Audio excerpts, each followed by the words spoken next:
Greetings, Minecrafters, and welcome to another Minecraft discussion on this deep freeze of a day in northern Vermont.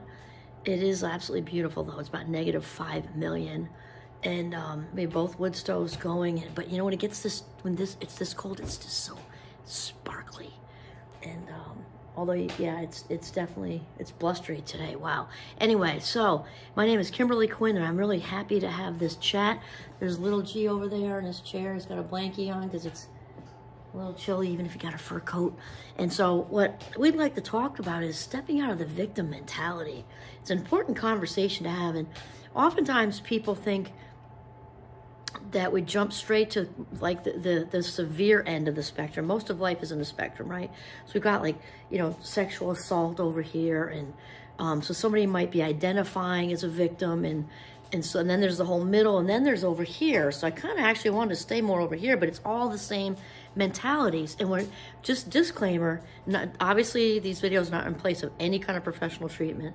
And I also want to say that that the mentality is the same, and we're not saying that whatever happened isn't legit and needs to be validated. Of course it does. To feel is to heal. We got to process all that stuff.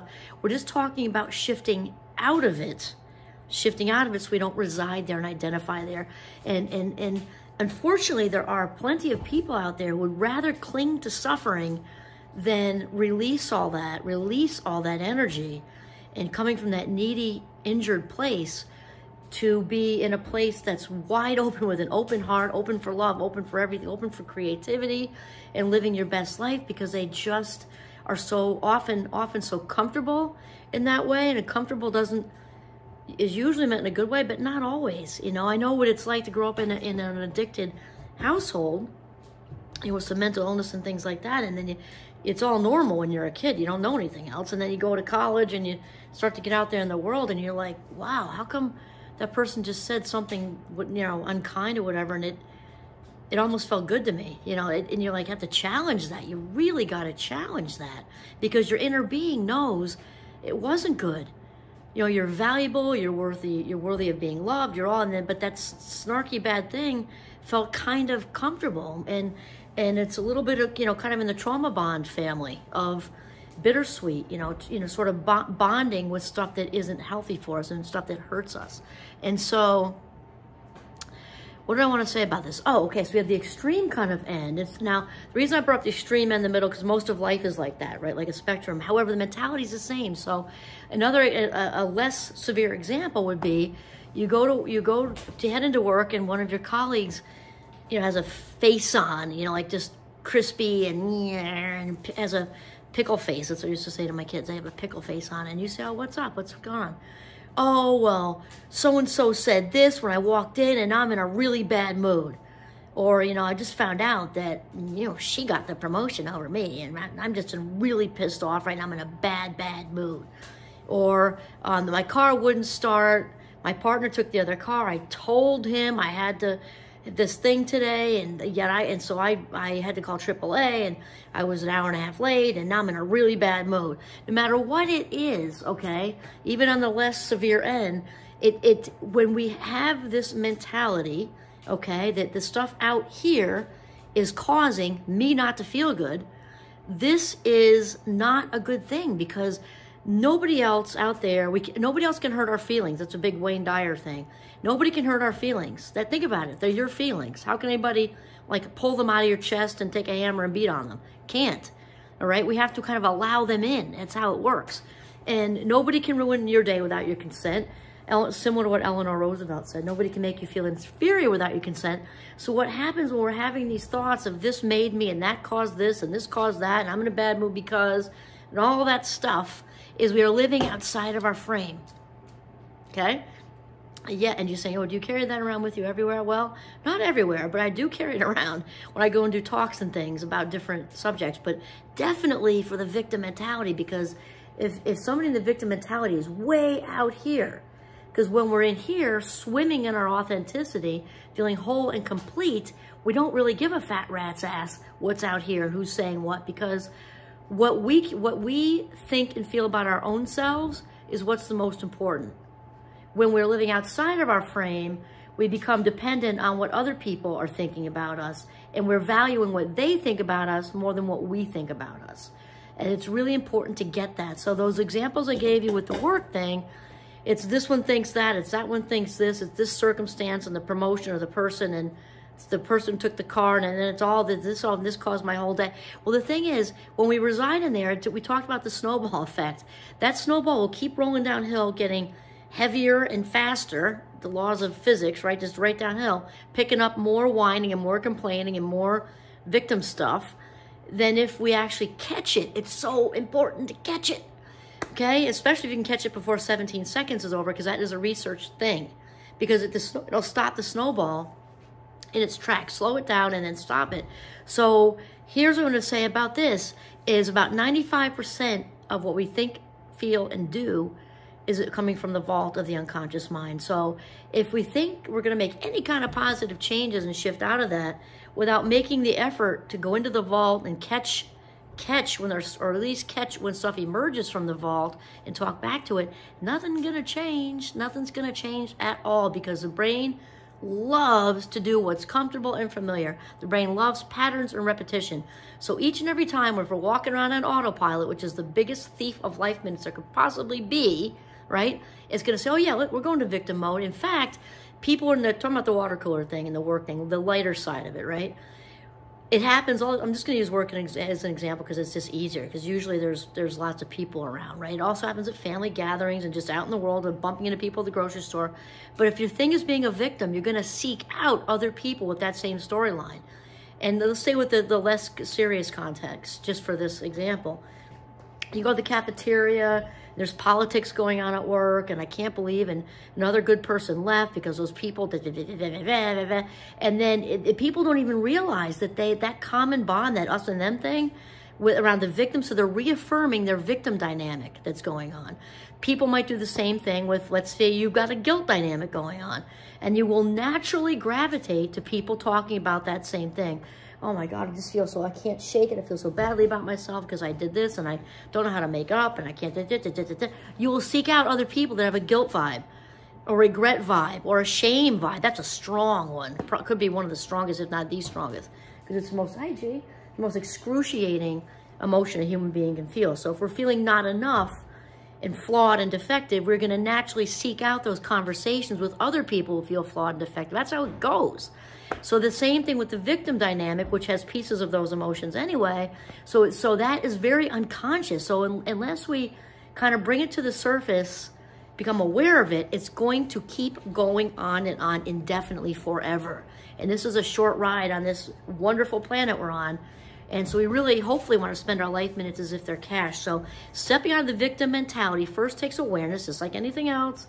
We got to kind of get it that it's not working for me. This is no longer working for me. It feels like in some ways like it's working for me because I'm comfortable not being treated well, or I'm comfortable without my power, because the victim thing is all about powerlessness. It's an illusion. We feel powerful when we're in it, much like anger. We feel like, oh, we got the power, but really it's like got a half-life thing, and we actually have given up our power, right? Talk about the frame. The power is in here, not out here, just to be clear. And so it's very important to, first of all, have the awareness. Without the awareness, we cannot do what we do not know, or what we can't, see is happening, right? Once we have the awareness, we have the responsibility. My good friend Dr. Dave says that. And so it's also important to realize that if you've allowed this, circular negative internal dialogue to be going on, like a hamster in a wheel, for months and months and years and years and years, and not to blame yourself even more, because that feeds into that negative internal dialogue, to actually tell yourself, great, give yourself a pat on the back. If you're able to say, I love you so much, look in the mirror and say that to yourself. We are on a new track. We are creating a new storyline right now, okay?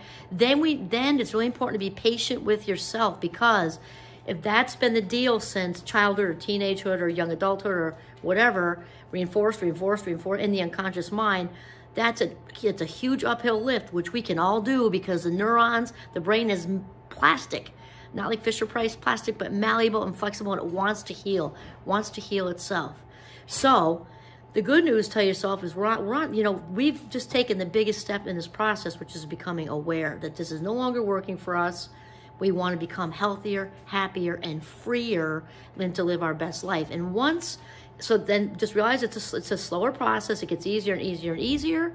And that anything we practice, we get better at. So we practice releasing a lot of that victim energy, letting go of stuff, forgiving, and not in the sense that we give a pass to the wrongdoer for any of it.